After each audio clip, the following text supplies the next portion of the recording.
Natlan, the Nation of War, both in-game and on Twitter. For some it's their favorite story and absolute peak, and for others it should be thrown into the abyss just like Child's ability to crit.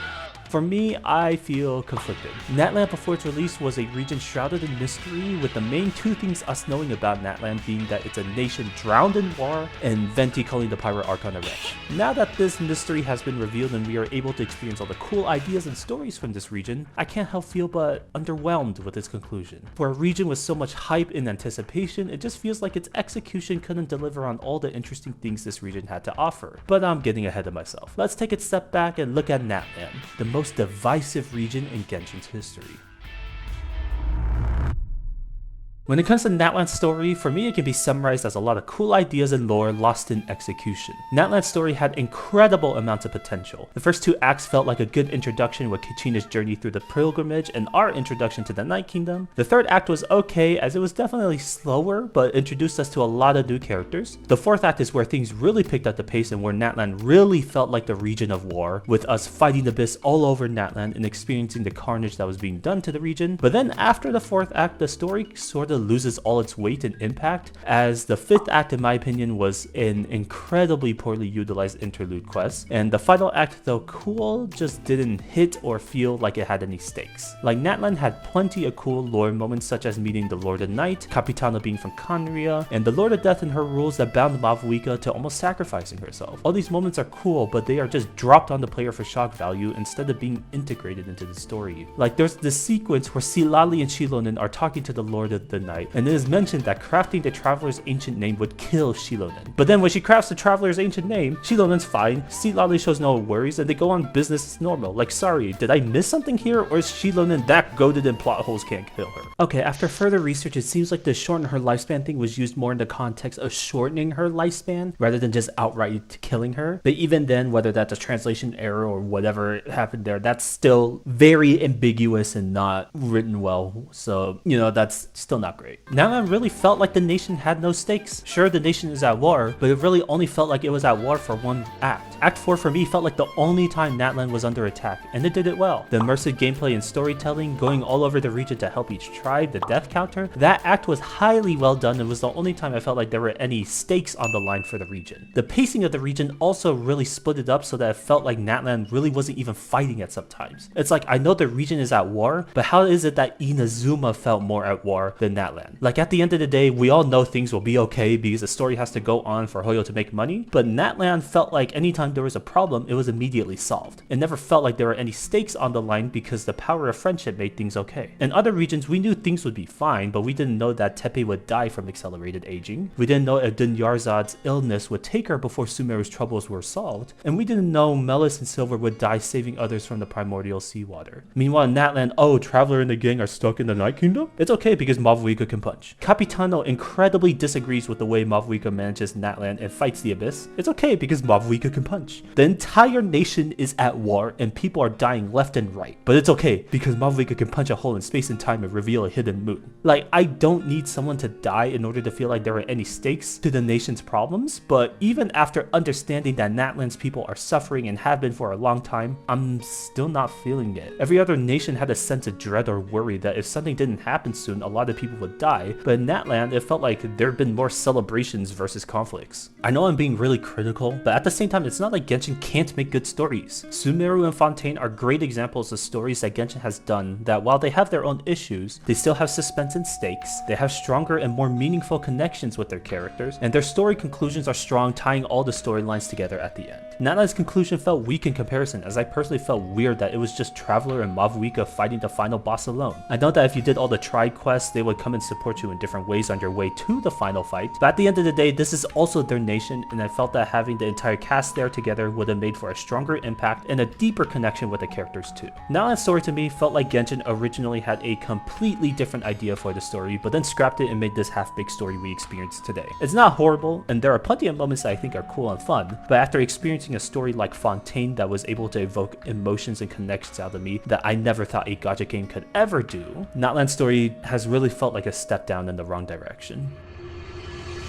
But outside the story, the one atrocity, the one calamity, the one unforgivable sin that came from Natlan is Night Soul. I absolutely positively abhor Night Soul. I think it is an incredibly poorly designed mechanic for combat. For exploration, Night Soul is fine with some inconveniences, but holy shit is the combat aspect of Night Soul absolute trash. With Night Soul exploration, it is interesting because it's some of both the best but most conflicting exploration I've ever seen in Genshin personally. It's some of the most mobile and freeing forms of exploration, and the best part is that it works well across different environments and terrains. Whether it be swimming across the sea, grappling around the jungle, climbing up cliffs, and flying past islands, it's immensely satisfying being able to have this much mobility while exploring. The ability to swap between characters mid-action is super fun, and the addition of the Phlogiston bar allows you to experience new levels of freedom while exploring we've never been able to see in a Genshin before. The exploration was some of the most convenient and expressive we've seen in Genshin yet, and it flows super well if you have the Natlan characters and are in Natlan. Without Natlan characters, especially the limited 5-star ones, the exploration becomes substantially more clunky and restricted. In Natlan, the alternative to the character exploration is the Saurians, and they feel especially clunky when using them, and they're just unable to provide the amount of freedom that the limited characters are able to do. Flying feels like you're crawling through the air, grappling feels super finicky, and the fact that you can't hop out of a Saurian mid-air or action is really annoying. Like, it just feels like the Saurians were made to have their exploration feel like something was missing. That way you would be more incentivized to go for the limited 5 stars. You really start to feel the inconvenience of exploration once you leave Natlan. Without the extra Phlogiston bar, all the Natlan characters' exploration abilities feel like they expire in an instant and no longer feel as free or agile as before. However, even then, in my opinion, their exploration is still pretty decent and is either better or comparable to a lot of the main exploration characters there from before, so this isn't that big of an issue for me. My personal gripe with the exploration is that it feels like you need the limited 5 stars to experience the full enjoyment of Natlan's exploration. For me, Genshin's exploration was one of the few things that both free-to-plays and non-free-to-plays could experience that was the same across the board. Sure, the gameplay and damage can change based on how much constellations or weapons a player has whaled for, but exploration was the one thing that never felt like you needed to pay more to experience it in its entirety. In other regions, it always felt like exploration could be experienced fully without ever needing specific characters to do so. But in Natlan, without specific characters, the general flow of exploration feels off. Sure, like I can use the bird to fly from A to B, but its energy drains super fast and its controls will fight you like you're a Pokemon trainer that's too low level to train it. Meanwhile, for Chaska or Mavuika, it's a breeze. Some people will mention that other regions have region-based movement mechanics too, and that talents like decreased stamina consumption passives also technically count as paywalled exploration. And while I can see where they're coming from, these passives or gameplay mechanics don't change the exploration gameplay mechanics as much as Natlan's 5 stars do. Sure, getting a Fontaine character allows me to do cool jumps out of the air, but as cool as that is, it doesn't change the feel or flow of general water exploration. And while the stamina consumption passives are nice, it doesn't change the gameplay of gliding, running, or climbing. This isn't to say that the Saurians exploration is unfun, but it's still somewhat fun, but it's nowhere near as smooth or as fun as Mualani's swimming, Kinichi's Unga Bunga, or Mavuika's bike. At the end of the day, this isn't the biggest issue in the game, but with how core exploration is in Genshin's gameplay, I feel like it's something that's important to at least mention and give my thoughts on, especially since I believe that exploration is something that should never be paywalled.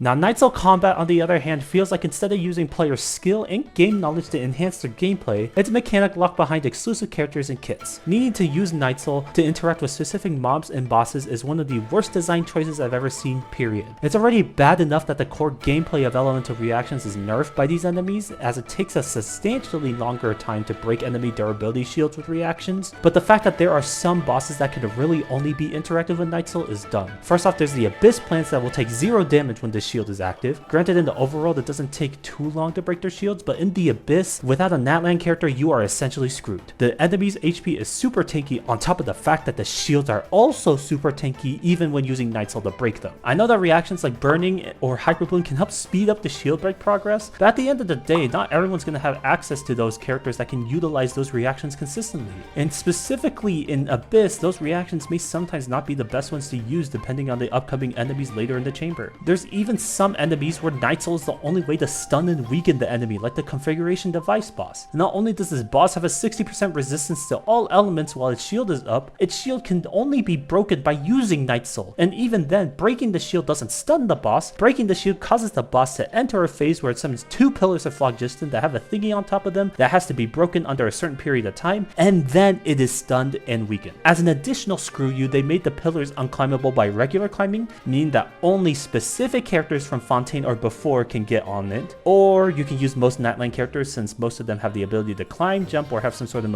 ability that gets them up. There's also the additional issue of mechanics being restrictive in some cases. Yes, Natlan characters can be used well in teams outside of Natlan based teams, but with the way Nightsoul bursts operate, they definitely prefer to be with more Natlan characters to trigger the burst more often. Mavlik is probably the biggest example of this restrictiveness because of how her burst really wants Nightsoul points to be consumed in order to be charged, making teams based around her to really want Natlan characters. It's definitely overstated how restrictive Nightsoul is, but I do think there is some truth to it, especially with the way other regional mechanics functioned. In Sumeru, the mechanic was Dendro because, well, Dendro, and Dendro was great because not only did it help buff a lot of characters and elements from the past, but it could also be used with a lot of new characters in the future. Granted, Dendro is an element, so there's a little bit of nuance there, but you get my point. Fontaine, on the other hand, had Usia and Nuba. This mechanic honestly had very little impact on the general gameplay in Fontaine, especially in combat. Sure, there were some enemies that had interactions with them, but you could go through all of Fontaine, and Numacia would probably affect you very little.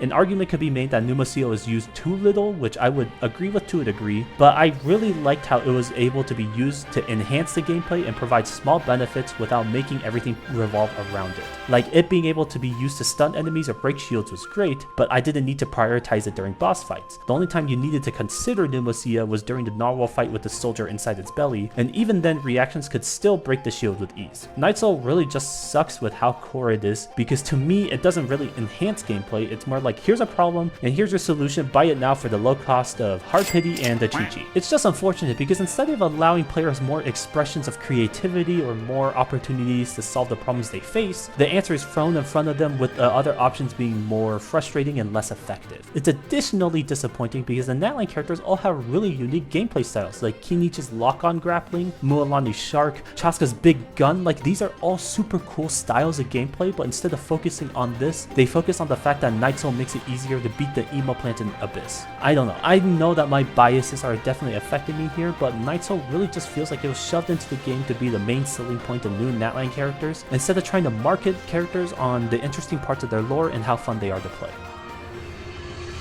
At the end of the day, I'm disappointed with Natlan. I was super hyped for it, especially with how well done Fontaine was, but it definitely fell short of my expectations. The story overall wasn't up to par with what I expect from Genshin. The combat felt obnoxious and frustrating, and the regional mechanic felt too heavily implemented. It's not all doom and gloom though. I think there were some very well done choices being made, especially with the way the story can be experienced, and while it felt paywall to a degree, the exploration in Natlan is done well and is super enjoyable, especially when you get to experience it at its peak. Natlan is incredibly divisive, and I think for good reason. There's really good choices being made, and there's some really questionable ones being made too, and it makes it really hard to fully yay or nay the region. For me, it's unfortunate that it disappointed me this much, but I still hold faith that Hoyo can do better, and with Not Cry coming around the corner, here's hoping that they solidify my faith in them. Thanks for watching. If you made it this far, thank you for watching till the end. I know this video is a little more biased than my other ones, and I do apologize for that. I hold very strong opinions when it comes to Natlan, and I wanted to make sure I didn't let those thoughts fully take over everything and make things too biased, but I think I did well being able to look at all the sides when it comes to Natlan. If you like my content and want more of it, feel free to check me out on Twitch where I talk and play games all the time, or check out my TikTok for shorts that I post about whatever comes to mind. Don't forget to subscribe to be notified of any videos I post here on YouTube. I know the last couple videos have been super reviewy and more video essay-like, but I can promise you the next one is going to be a little bit more action-packed. Thanks again for watching, and I will see you all in the next one. Bye-bye!